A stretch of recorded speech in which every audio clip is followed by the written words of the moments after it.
नमस्कार, जयश्री किचन मध्ये तुमचं स्वागत आहे. सर्वांना श्री स्वामी समर्थ. आज मी तुम्हाला बनवून दाखवणार आहे शेवळीची भाजी. जंगलात मिळते, रानामध्ये एकदम औषधी असते ती भाजी. पावसाळ्यात एकदा तरी नक्कीच खावी ती भाजी. तर मी बाजारातून घेऊन आलेली आहे शेवळीची भाजी. खूप गुणकारी असते.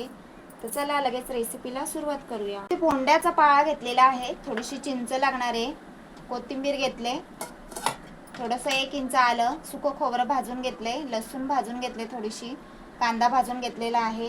इथे शेवळीची भाजी बनवायची आहे, तर शेवळी घेऊन आलेली आहे.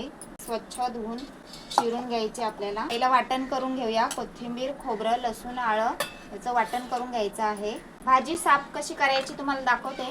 हे बघा, हे कवर काढून टाकायचं आणि हा पिवळा जो भाग आहे तो काढून टाकायचा आहे.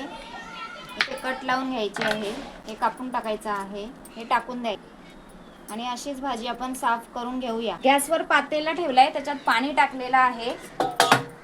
तर इथे शेवळीची भाजी चिरून घेतलेली आहे, पाहू शकता. मस्त चिरलेली आहे, बारीक एकदम, आणि स्वच्छ धुवून घेतलेली आहे. लगेच पाण्यामध्ये टाकायची आहे आणि चांगली 10 मिनिटं उकळवून घ्यायची आहे भाजी. हा बोंड्याचा पाला घेतलेला आहे, तो पण टाकायचा आहे त्याच्याबरोबरच. आणि असं शिजवून घेऊया 10 मिनिटे.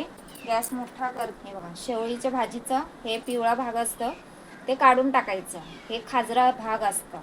गॅसवर कढई ठेवले, थोडंसं तेल टाकून घेतलेलं आहे. लगेच फोडणी करूया. थोडंसं जिरं टाकले, लगेच कांदा टाकून घ्यायचा आहे, थोडंसं हिंग टाकायचं आहे. कांदा छान असा परतून घ्यायचा आहे, सोनेरी रंग येतोपर्यंत.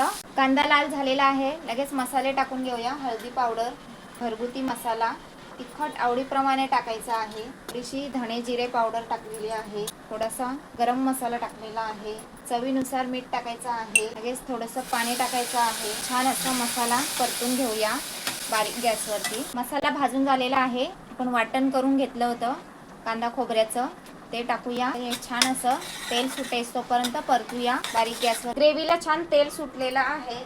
शेवळी पाहू शकता, शिजवून घेतलेला आहे 10 ते 15 मिनिटं. हा बोंड्याचा पाला नाही काढला तरी पण चालेल, काढला तरी पण चालेल.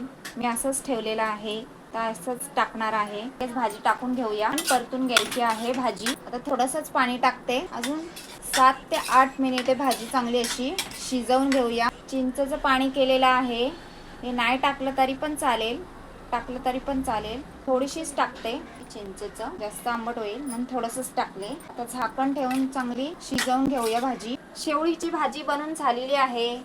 कशी वाटली तुम्हाला शेवळीची भाजीची रेसिपी आवडली असेल तर लाईक करा, चॅनलला सबस्क्राईबर करा, कमेंट करून सांगा. धन्यवाद.